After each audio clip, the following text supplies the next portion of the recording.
Well, good morning, everyone. If you can hear me, let me know by giving me a message in the chat board to let me know my mic is on and you can hear me just fine.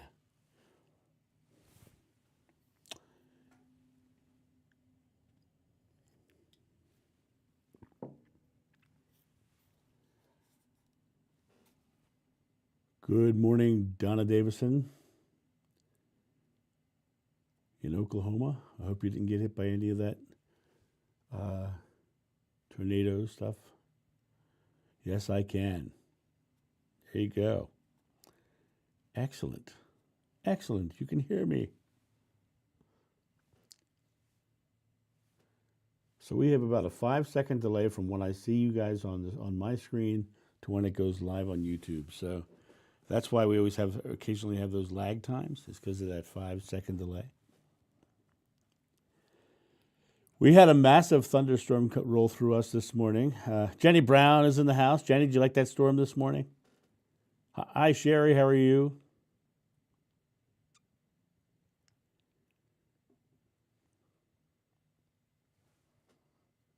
I woke up to thunder and lightning and rain, and now it's just sort of a little bit gray outside. Lots of rain and Hello, Mary. How are you this morning?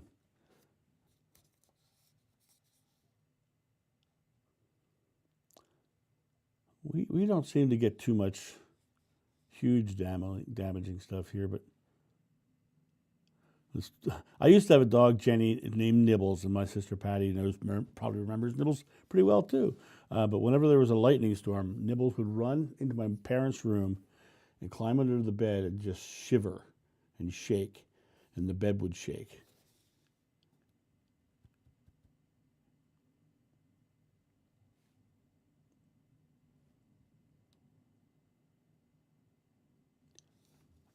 Yeah, Lord Wootsy. I like the. I love that name. We got about 2.5 more minutes before we go live. We technically are live right now. I always try to go on 5 minutes early so people know that we're in process of starting. But we got about 2.5 more minutes.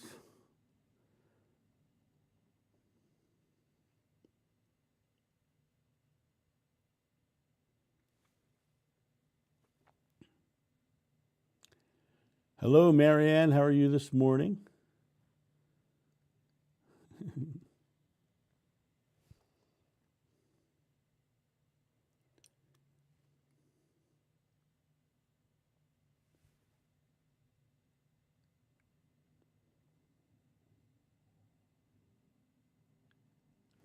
Glad to hear it. Glad to hear it. I am doing well. It's been a very, very busy week. So much so that I'm actually unshaven today, so I'm going to look a little grungy on today's live stream. Going to look a little grungy.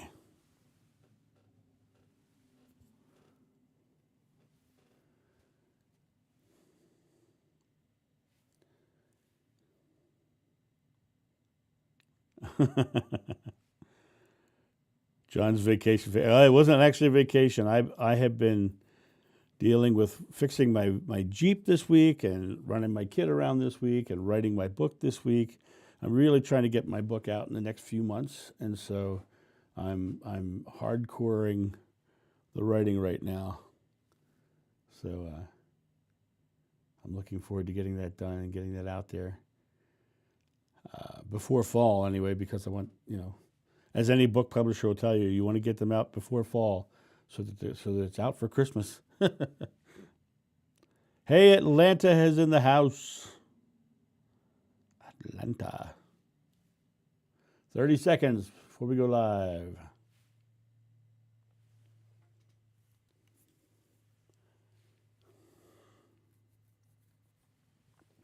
Drinking my iced tea, clearing my throat.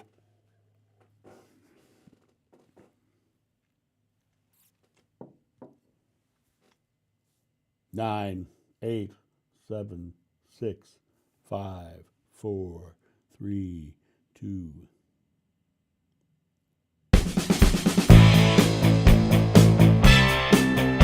Welcome to the Live Loving live stream with John Davis. Well, good morning, my friends, and welcome to the Live Loving live stream. It is a pleasure and an honor to be back here again with you guys on this beautiful now afternoon, 12:01. It's been a lovely week, as you guys who are hanging out beforehand know. As I just said, I have had a very busy week, and I'm unshaven today, so forgive all the unshavenness of it. Things are good. Things are happening in my life, and things are always exciting every day of my life because I choose it to be that way. And of course, we're going to start this thing out with a small joke, and then we'll drive off of that. Hello, Sugar's Mama. Good to see you this morning. So let me tell you a story about Jacob and Sarah. Jacob and Sarah were married for over 60 years. And in all of their years, they seemed to have a perfect marriage. Well, unfortunately, as they got older, Sarah fell ill. And on her deathbed, she said to Jacob, Jacob, I have a big secret that I've been keeping for all of these years. She says, go to the closet and open the closet, and behind all the clothes, you're going to find a hidden door. Open that door, and behind that, bring me what you find. And Jacob goes to the closet and clears everything away, and he finds a hidden door. And he opens the door, and behind it is a giant suitcase. And he picks up the suitcase, and he brings it to the bed. He says, what is this? She says, before you open it, I want to tell you, my mother always told me that the secret to a happy marriage was to never argue. And that every time you did something that made me mad, that I should keep quiet and I should crochet a doll. She said, open the suitcase. And he opens the suitcase, and there, resting on a beautiful pillow, is a single doll. He says, oh, Sarah, oh my gosh, I'm so overjoyed. You've only, in all these years, you've only been mad at me once. She says, I'm not done. She said, move the pillow. And he moved the pillow, and underneath the pillow was $150,000 in cash. He says, what's this? She says, that's all the money I made on my Etsy doll shop.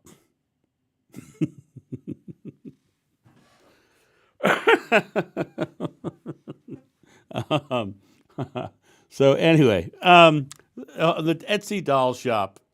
Well, this is a great story to talk about because I wanted to talk this morning about unconditional love.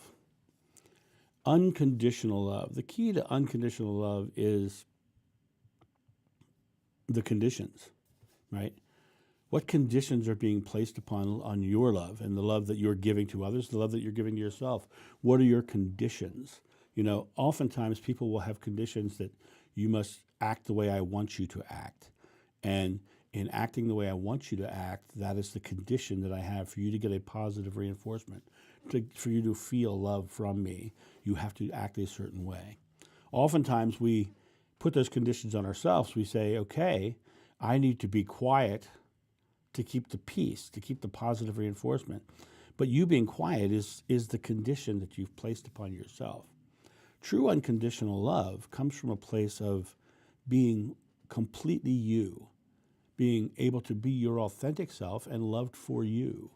Because if the person you're with or you yourself are trying to change you for someone else, then that's the condition that you've placed upon it. You know, one of the greatest lessons that I ever learned in my my 3 marriages was that I couldn't give myself up. You know, we got together because they liked me. We got together because they loved me, right? And then we got into marriages, and they decided marriage meant something different. That there had to be these different practices and I needed to be something different.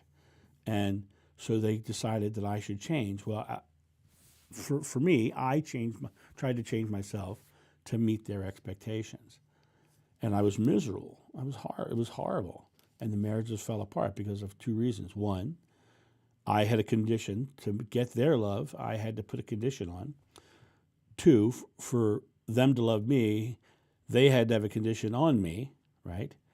And 3, when you have a condition like that, you're no longer the person that they fell in love with, or the person that they were with, or the person that they liked, right? So you need to look at what conditions are you putting on your love, because when one of the things in my regression that came out so clearly was I was in a place of unconditional love.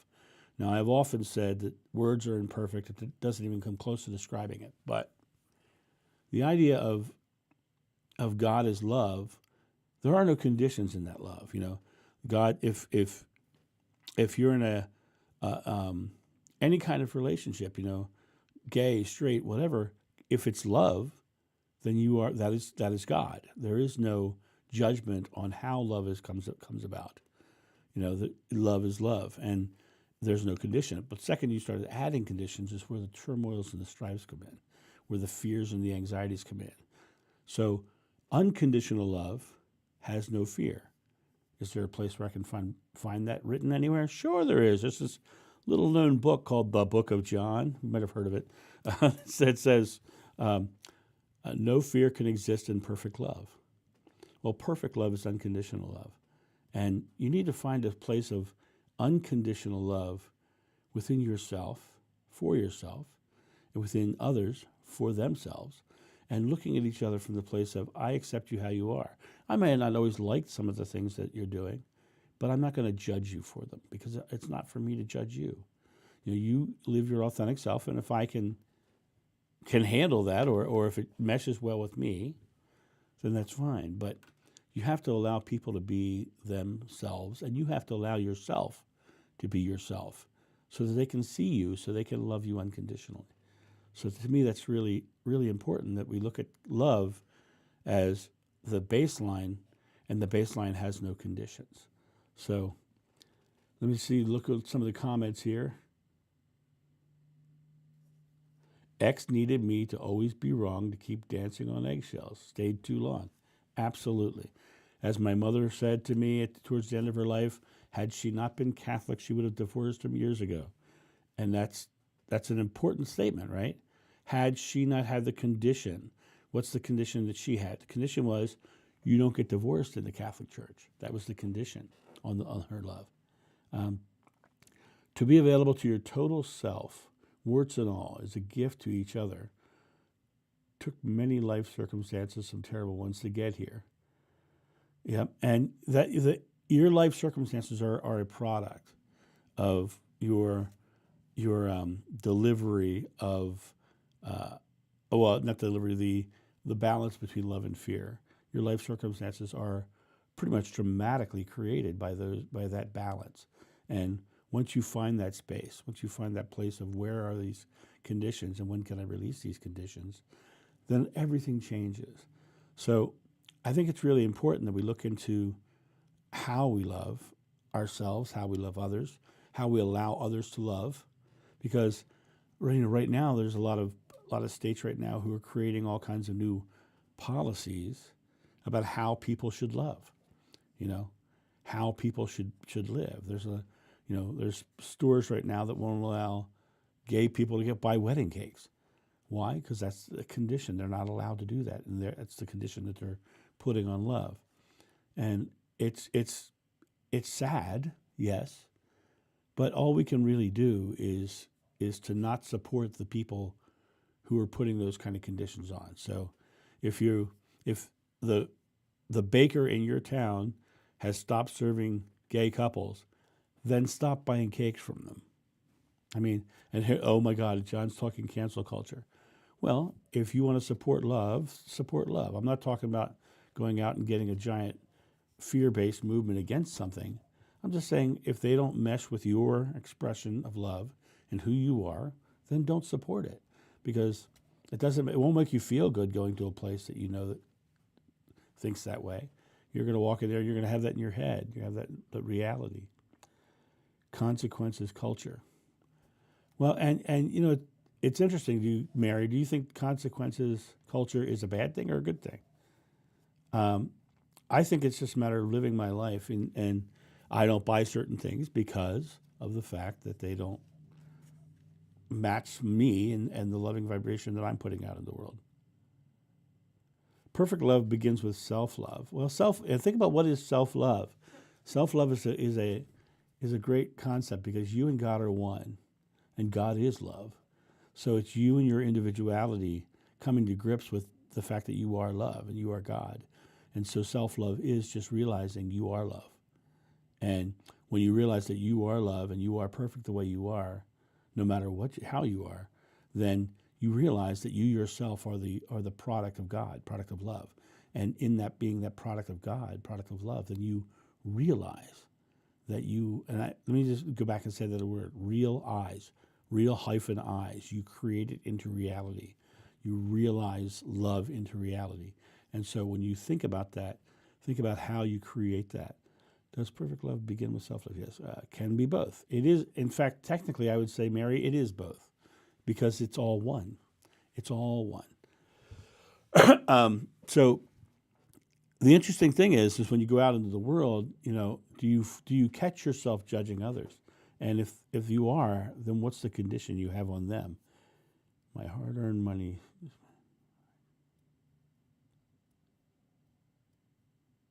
Yes, okay.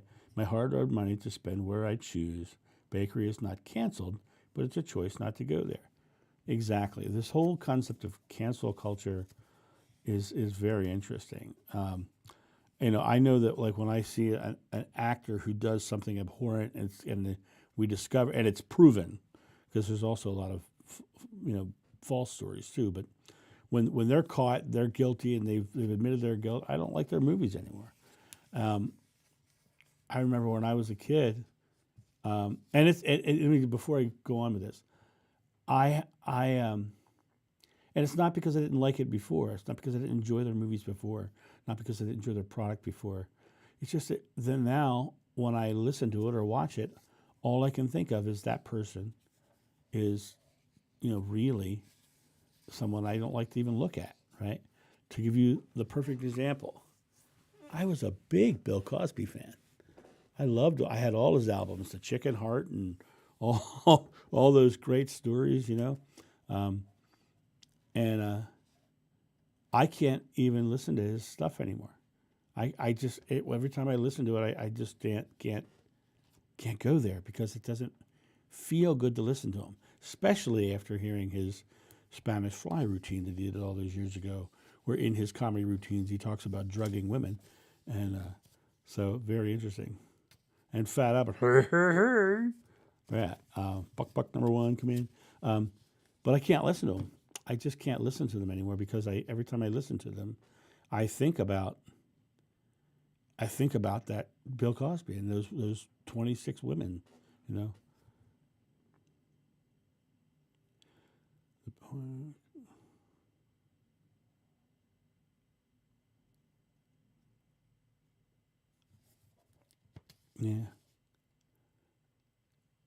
Yeah, and it's the Hawaiian forgiveness prayer. I love that, absolutely.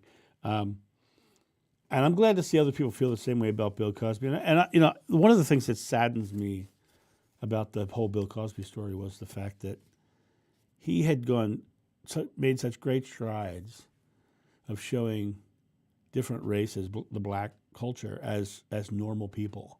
The Cosby Show. He was a doctor, she was a lawyer, and it was like an upscale black family, and it was the first time that it had ever been seen. He had done amazing things to create himself as America's dad, and that all got ruined with his story. Yeah, Bill Cosby. Yeah, it's exactly. You think about it because it's there now. I'll tell you the other one that gets me is Kevin Spacey. I have a hard time even watching anything with him nowadays, and that was very interesting because of the fact that with him, it seems like everybody knew it. Even the Family Guy cartoon made a joke about it before he was even arrested.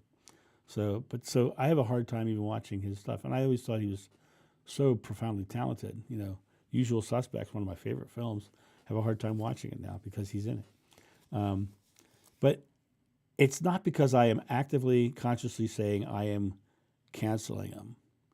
It's because it doesn't feel right to me. And as I often say, spirituality is a feeling, not a thinking. And because it's a feeling and not a thinking, if it doesn't feel right, I just don't go there. If I find myself in a space where I'm not feeling the positive about what I'm doing or who I'm watching or who I'm listening to, I shy away from it, right? There are some great movies that I have loved, and I can't watch them again because they were very well done movies, but they're depressing. So I don't feel good when I watch them. I'm glad I did watch them, but the feeling of it is not something I want to revisit. And icky is a feeling. You're absolutely correct. Icky is a feeling. By the way, just so you guys know, towards the end of today's session, I'm going to save a big chunk of time for a meditation just for Jenny Brown because she asked for it. So let's keep going with the Q's and A's because I think after the meditation, we're probably just going to close because getting everyone coming out of a meditation, getting into a spirited conversation is really kind of not helpful, I don't think. So what other questions do you guys want to dive into today? The unconditional love conversation to me is a good one. It's a needed one because there's been so much that society has put on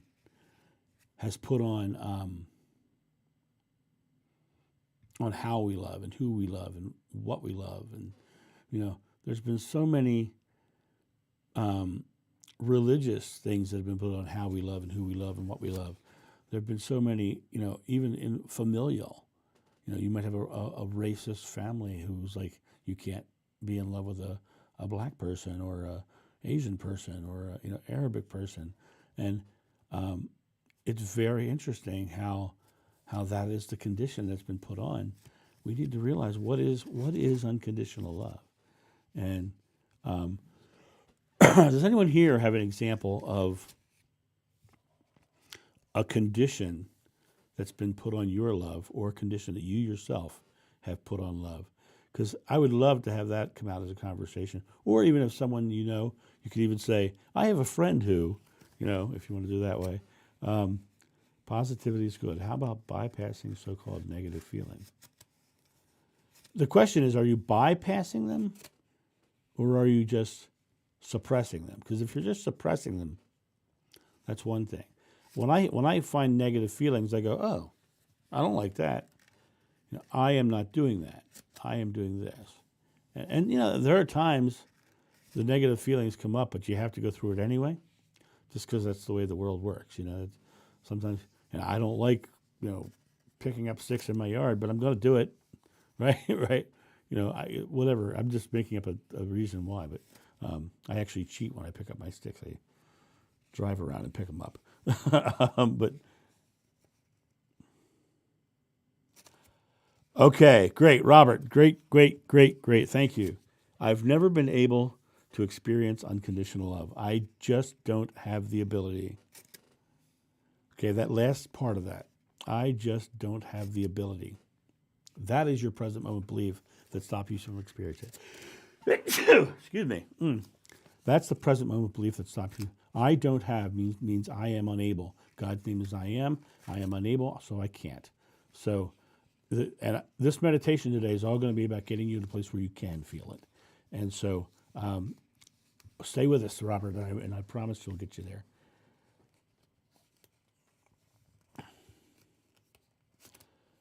Had this debate with a lot of friends. As an artist, can we separate the art from the person? Many to think about the famous Picasso and many others who are not as familiar to most.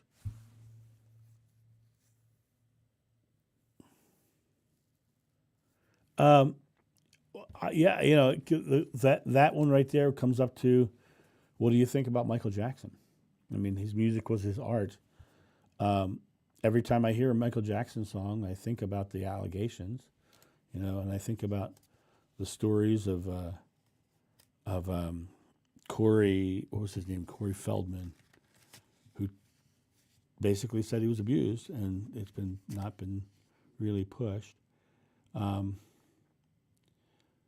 So yeah, I mean, I would say if their art makes you think of them and that doesn't feel good, then there you go.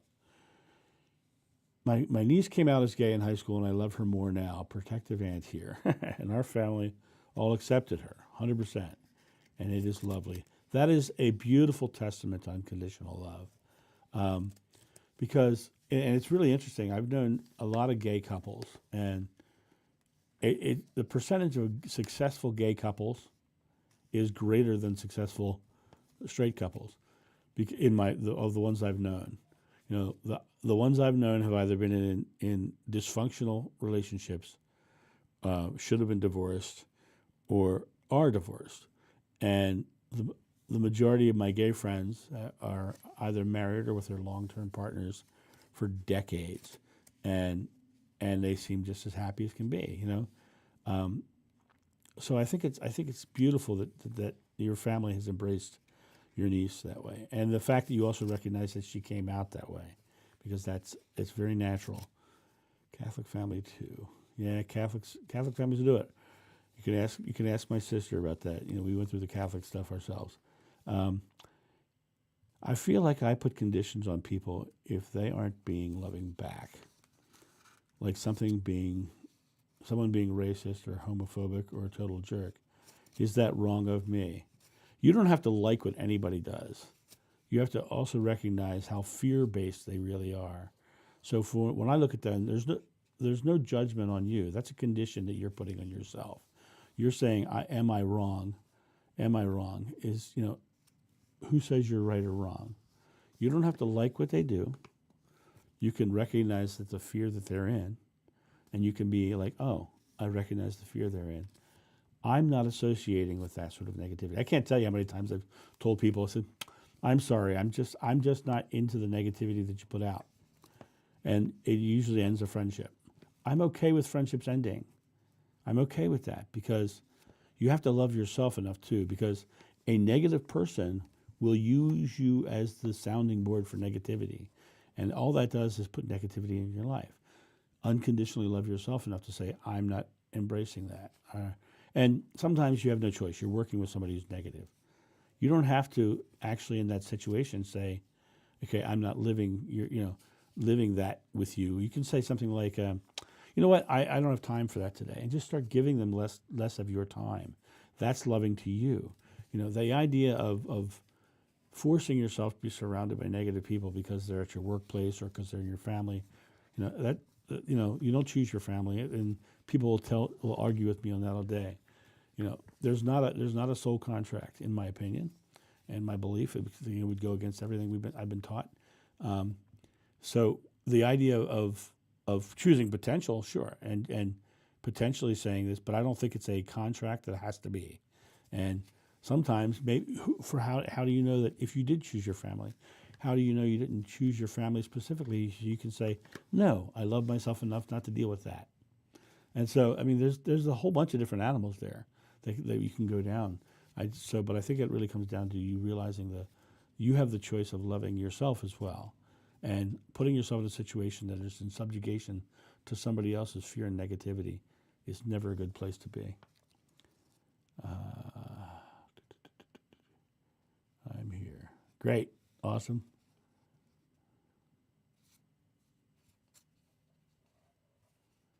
Yeah, Robert, I completely. People do what they do according to where they are. It's exactly right.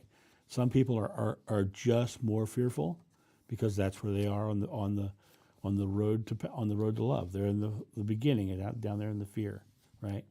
It's just part of this. We're all on the same road. It's just no one's better than anybody else. It's just we're all on the same road at different points of the road, and that's just the difference.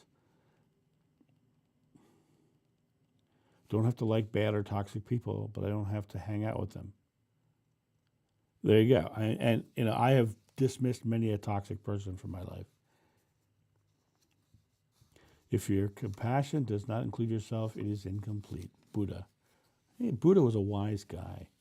You know what my favorite Buddha quote is? When you realize how perfect everything is, you'll tilt your head back and laugh at the sky.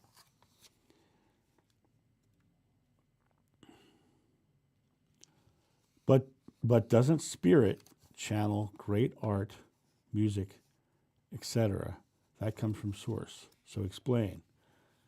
Does it come from source, or does it come from the idea of a person opening up to all? Now, is that what we call source? Yes. But it's what all of us do. We all open up to our source. So it's not the source saying, you have to do this. It's us choosing to open up to it. So it really comes down to us choosing to create. We are here to create. God says, whatever you ask in my name, is granted, in God's name is granted. So you are the one creating. The artists are the one who are creating. Some of them feel very close to doing their art. You know, I paint, I draw, I used to sing when I had a better voice, and there's a long story in that too. You know, I do metal art. I make swords. I've done all this stuff. You know, but it's not about spirit coming through me. It's about me stepping into my divinity. That's what art is. It's the person stepping into their divinity. And yes, they're drawing from everything, drawing from everyone, drawing from it all. But the idea of spirit being something separate that's working through you is something that I do not believe in. And the reason I don't believe in it is because Jeshua said, we are divine. Ye are gods, is what he said. And when he said, ye are gods, he meant you are here to create. You are here to be the creator. And you have all of the tools on your palette, all the paints on your palette, all the brushes in your hand. But those brushes and the paints aren't the inspiration. You are the inspiration.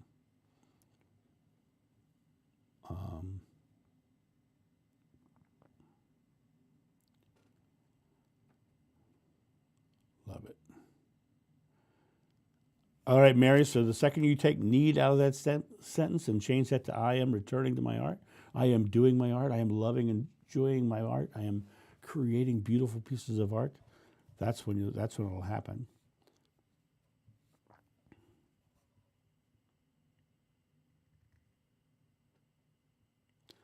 Should emotions be acknowledged? Spirituality is a feeling, not a thinking. Emotions are part of the feelings. They tell you whether you're in fear or whether you're in love. If it's a positive sensation, you're in love. If it's a negative sensation, you're in fear. And so when you step into your feelings and you start communicating with God through feelings rather than words being imperfect, you come to a place of understanding that you and God are one already. And the feeling is the communication. You know, you'll get information when you're in the feeling. And when you get into a negative state and you get information, where's that coming from? You know, you really need to get into that space of realizing that the communication with source is in the feelings, and the emotions are simply feelings or products of feeling. My art studio is calling my name too. There you go. Feelings help with me with discernment. Absolutely. You know, it's like I said earlier, when I turn on a Bill Cosby thing, I just can't. My feelings about it don't feel good, right? So I say, okay, this is no longer for me, right? And that's important that you have that discernment. I knew it. What did you know, Donna?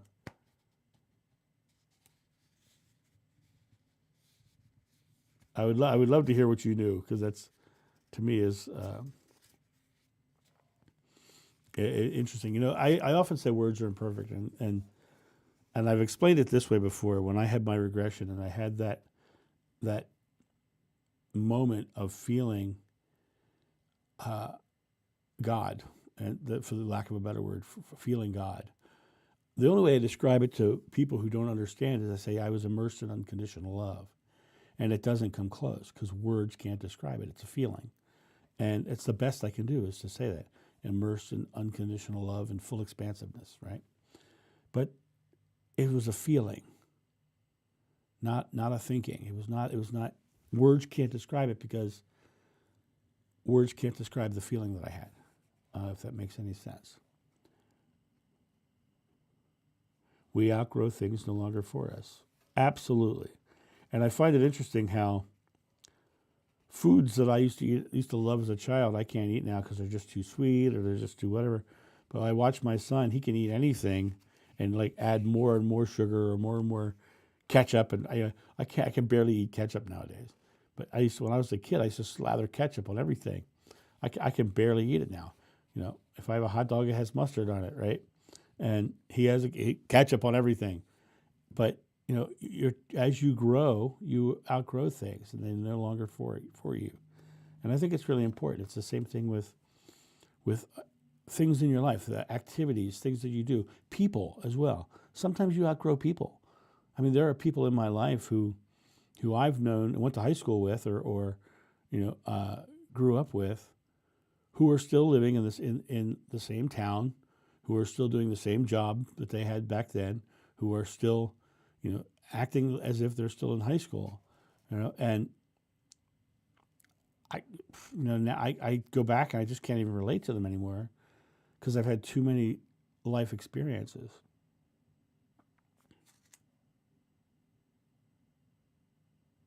So you're talking about not the person who wasn't taking the emotions seriously. I get that, Donna. Yeah, no, that is absolutely a limit. It's actually, if you think about what she's saying your emotions shouldn't be taken seriously. She's actually telling you your conversation with God should not be taken seriously, because that is God speaks in the feelings and the emotions. So childlike is different from childish. I love that statement, and I'll tell you why I love that statement. Because childish is just like without care of anything or anyone. Childlike is wonder and amazement.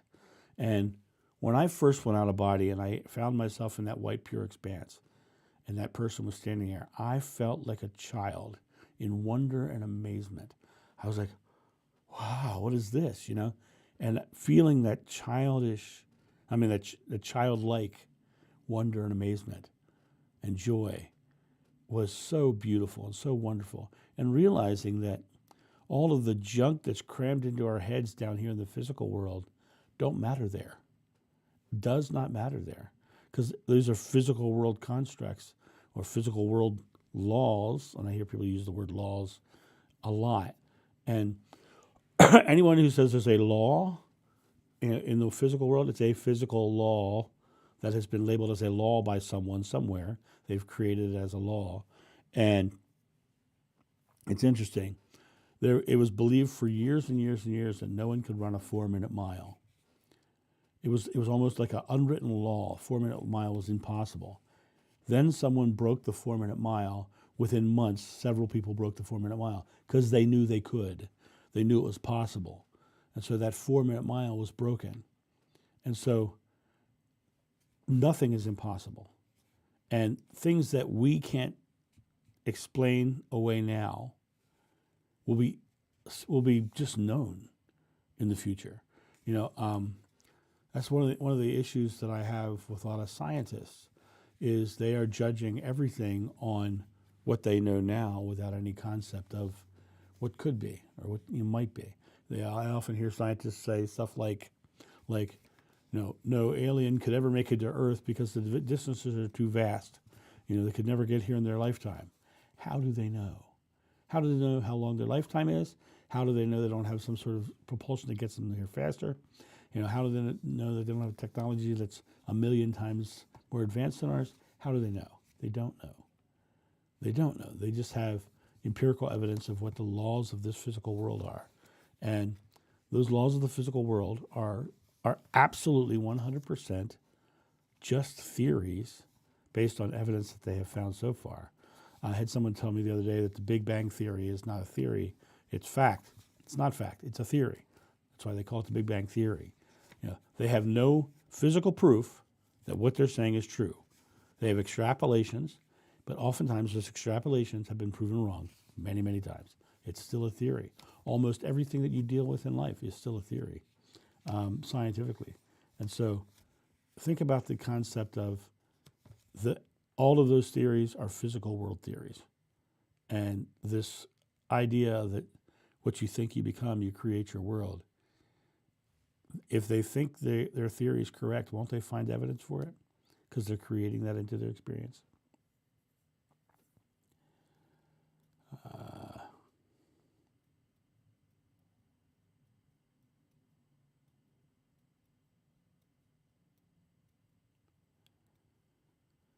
My daughter is afraid of possible tornadoes tomorrow.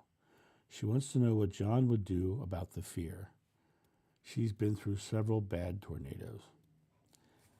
Well, first of all, I'm sorry that you've been through several bad tornadoes. I almost said tomatoes. So that's really interesting. Okay, so let me dive into this. My daughter's afraid of possible tornadoes tomorrow. Okay. When you put your focus on the fear of tornadoes, you're actually putting your focus on tornadoes. So let's rename them. Let's call them tomatoes. Are you afraid of tomatoes? Don't bring them into about, so tomorrow you might get a tomato. Is that tomato going to be, just taking the roof off your house? No, it's a tomato. It's going to smash on your roof. It's not going to harm your house at all. It's just going to be a drippy red thing on your roof. When you slice it, it looks like a pink bicycle tire, as George Carlin would say. So the idea is reframe your belief. Tomorrow we are going to have a beautiful, easy day without struggle. Don't focus on the negative tornado. You've heard me say this before in other videos. Mother Teresa said, have a peace rally and I'll come. I won't come to an anti-war rally. She said it the other way. They asked her to go to an anti-war rally. She said, no, have a peace rally, I'll come. So you don't want to focus on a tornado. You want to focus on something positive. And once you get that idea of focusing on something positive and get a tornado, I'm having a tomato tomorrow. I'm happy about tomatoes. Do you like tomatoes? If you like tomatoes, let me know, because if you like tomatoes, then you'd be happy to have a tomato. If you don't like tomatoes, choose the vegetable of your choice to replace your tornado. See the joy, the laughter, and she's laughing. She's laughing. I love that you just said that, because laughter is a positive, loving sensation. Laughter is God. Laughter is an expression of God. And you're not feeling afraid when you're laughing. So keep laughing. Maters, yum! I must admit, I like tomatoes on a sandwich, but I just can't eat just a straight tomato. It's just not my thing. But I love pasta sauce. I love pizza sauce. I love salsa. But just a straight tomato, people say, oh, I could salt. Num, num, num. No way. Not my bag. Don't be afraid of tomatoes, though. That's the important part. That's the important part of all this conversation is don't be afraid of tomatoes. So what I'm going to do is about 7 or 8 minutes from now, we're going to do the meditation. So I want to start kind of wrapping up some of the questions. So I can eat a tomato like I eat an apple. Oh, geez. I am studying metaphysics, mainly Buddhism, for mental health, and finding your channel has been a blessing. Oh, thank you. Thank you, Sugar's mama. How's Sugar doing? Thank you very much. That's beautiful. Actually, the book that I'm writing right now, the Recovering Catholic's Guide to Spirituality, I'm right now in the middle of the chapter on Buddhism. So it's interesting that you're talking about that today. I love the concepts of Buddhism in a lot of ways, and it's one of the things that I always found very interesting is I find that a lot of Jeshua's teachings were more Buddhist than Christian. Great, awesome. Hello, Sugar. Hello to Sugar. So tell us about Sugar. Who's Sugar? Dog, cat, sister, whatever. Iced tea. By the way, everyone, I'm still drinking monk fruit in my iced tea, and it tastes just like sweet tea, like my mom used to make.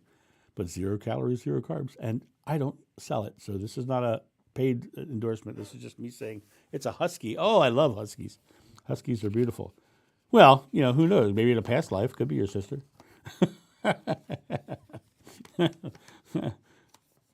There could easily be a woman named Sugar. That's so great. I think it's really a fun conversation today that we're talking about. The idea of unconditional love and how you deal with potential traumas. Let me go back to the other Donna. Back to Donna's daughter. You got to remember that fear is just an emotional reaction to a future event that may or may not happen with you focused on a negative outcome. So fear is simply negatively focused uncertainty, right? So if it's negatively focused uncertainty, that means it's not happening now. And what comes about is what we bring. What we think about is what we bring about. So what you want to think about is the idea of a fun, happy tomato. Moving on. So, all right, guys, any more questions before we move into the meditation portion of this thing? I'm going to take a quick drink. I love iced tea. Okay. I don't see many more questions coming in. So let's, what do you say we move in? Jenny, are you ready for your meditation? And if you are, let me know, and then we can jump right into it. All right, so guys, in this meditation today, what I want you guys to do is allow yourself to relax. That is really the key. Allow yourself to relax, because the best meditations happen when you allow yourself to let your mind go, right? You have to let your mind go. But as I said, it's a feeling, not a thinking. So you have to get out of the mind and into the feelings. I want you to just be actively involved in what your feeling body is. And let's move into this. And I may take a couple questions at the end if anyone has any questions about anything or meditations or anything like that. So here we go.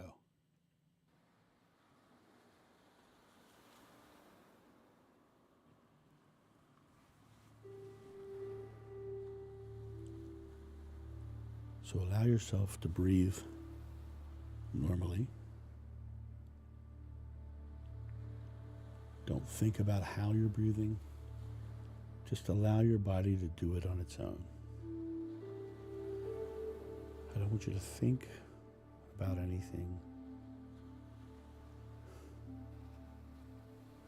I want you to release your muscles and let your body completely relax.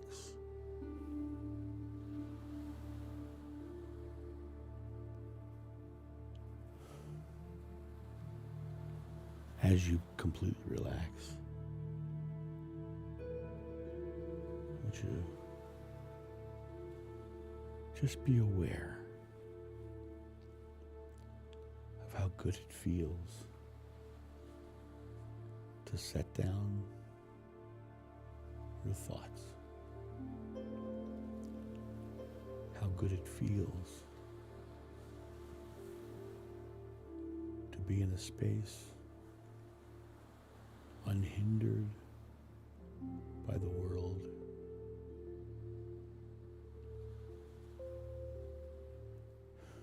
Just allow your body to breathe naturally on its own.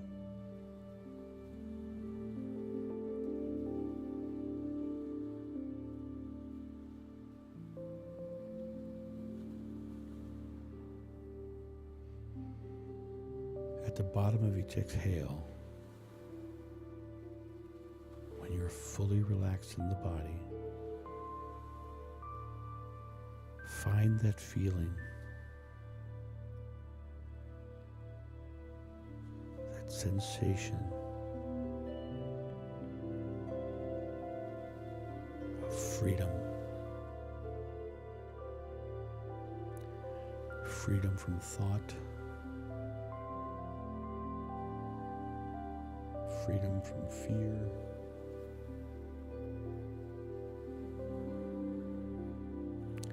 freedom from tornadoes,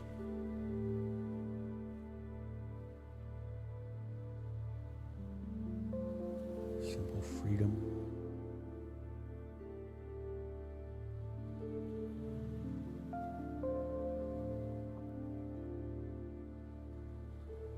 Breathe in that freedom.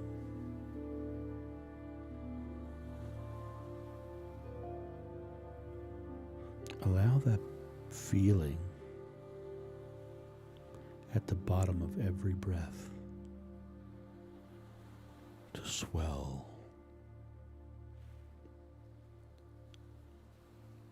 Notice how that feeling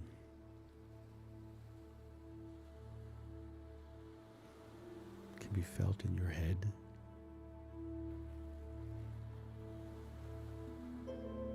radiates out into your arms, down through your body.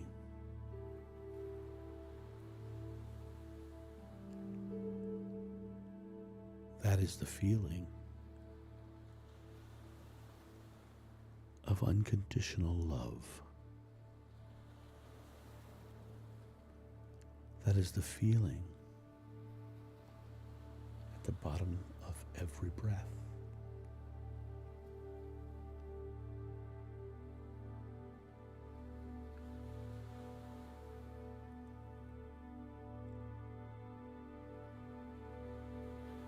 That is the feeling of God.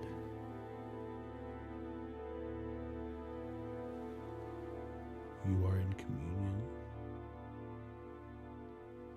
with the source, with God, at the bottom of every breath you take.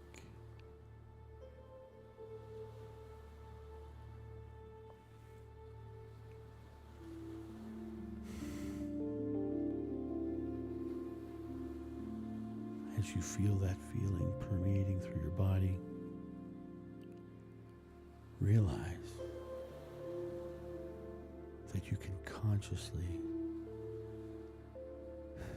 choose to relax and release at any moment of any day.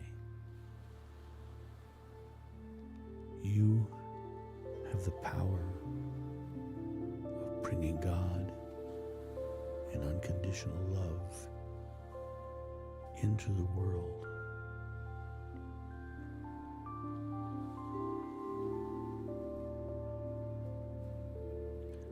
You are holding the brush that paints on the canvas of your experience. The picture you create is of your own choosing.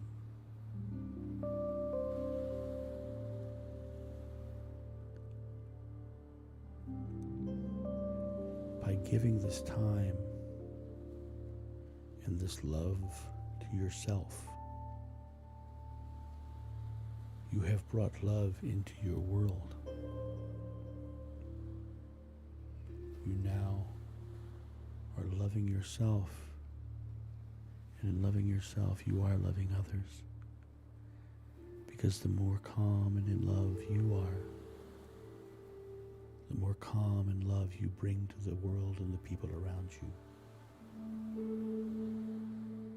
The less fear and anxieties you have, the more you experience that love. And fears and anxieties wash away.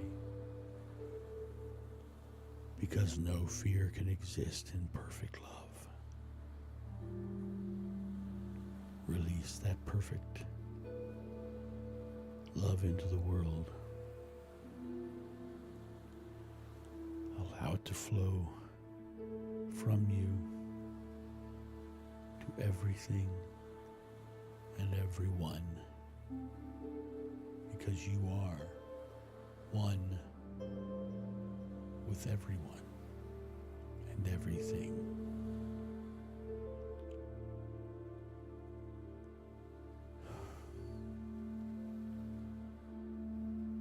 Feel that sensation.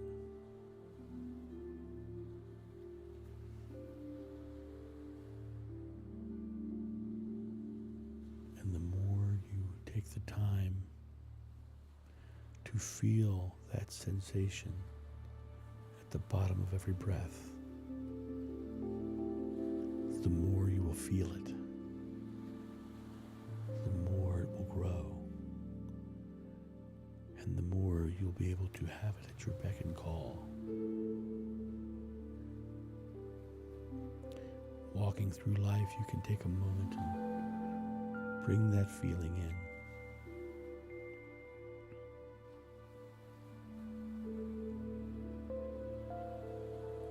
And smile. Feel joyful. If you want the world to love you, love the world first.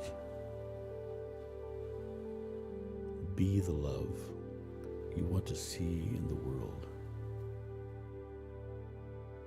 Be the joy you want to see in the world. Be the calm you want to see in the world. Be all things that resonate joy, peace, love, and harmony first.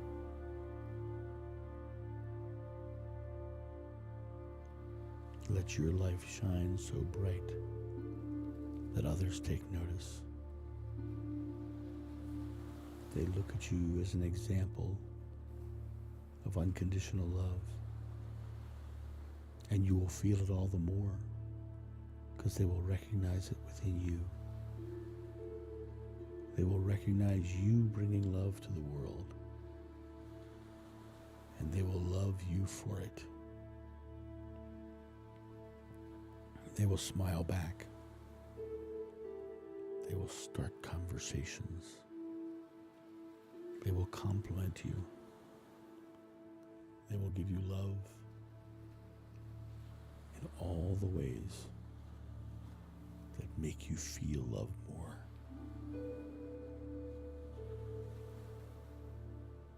But to be unconditional in your love is your choice. You have to choose it to experience it. It's not something fleeting, something you can't get to. It's simply a choice, an acknowledgement. God is always there.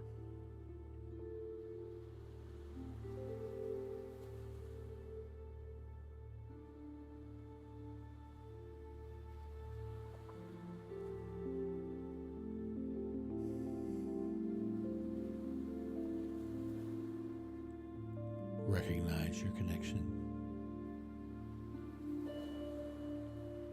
Acknowledge your oneness. Realize your creator status. You bring love, and love comes to you.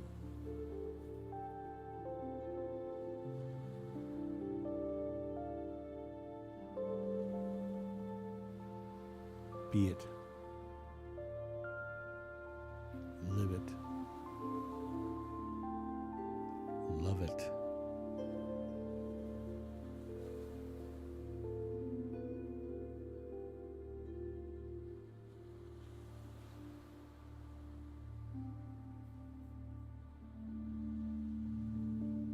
Now when you're ready,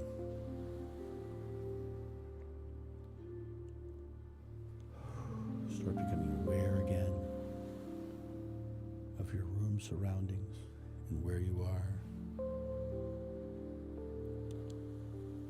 Start to feel the room being filled with the love that you brought back with you. And share that love with your friends, your family, your sister, sugar, your tomatoes. Feel that laughter and joy. Feel the smile. That is the representation of God. Right there. Right there in the laughter. Right there in smiles. When you laugh, you've set down everything quickly. When you laugh, you're feeling unconditional love. It's just a matter of acknowledging it, recognizing it, and bringing it more into the world.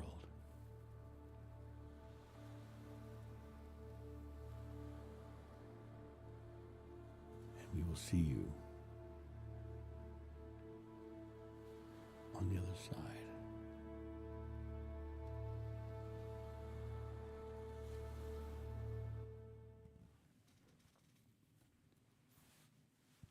welcome back. I hope that was good for you. It was good for me. I hope you enjoyed it, especially you, Jenny Brown, who requested it. Thank you, Mary. It's been a lovely time here. I have to cough and clear my throat now. You are quite welcome. And tell your sister I said so too, Sugar. Sugar's mama. And let's all be happy about the way the world is moving forward. Have a beautiful day to you too, Marvita. You are quite welcome, Tina.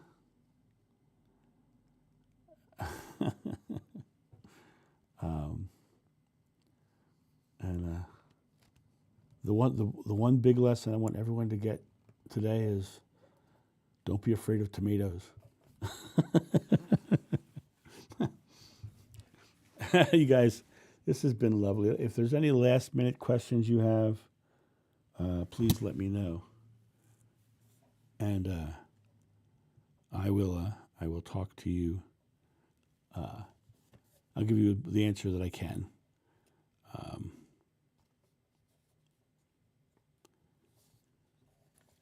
Okay, I don't think we have any more, although I did wait a few minutes there. So, here's a question I do have for you. Do you like the meditation at the end or earlier in? I think having it at the end allows you to be relaxed when we end. So if that's good for you, it's good for me too. You are quite welcome, Tina. Splat. And they drip down and they get in the gutters. They're really a mess. Those seeds get everywhere. The end. At the end. Oh, have it at the end. Yeah, I think so too. I like it at the end too. I agree. I think the meditation is best at the end. There you go. That's what I thought too. I thought the questions should come before, so that we can dive into the meditation at the end. So that said, I'm gonna go ahead and end this today. Thank you all for joining me. It's been absolutely lovely, and remember, fear not the tomatoes. Have a great day, and I'll talk to you soon. See ya. Bye.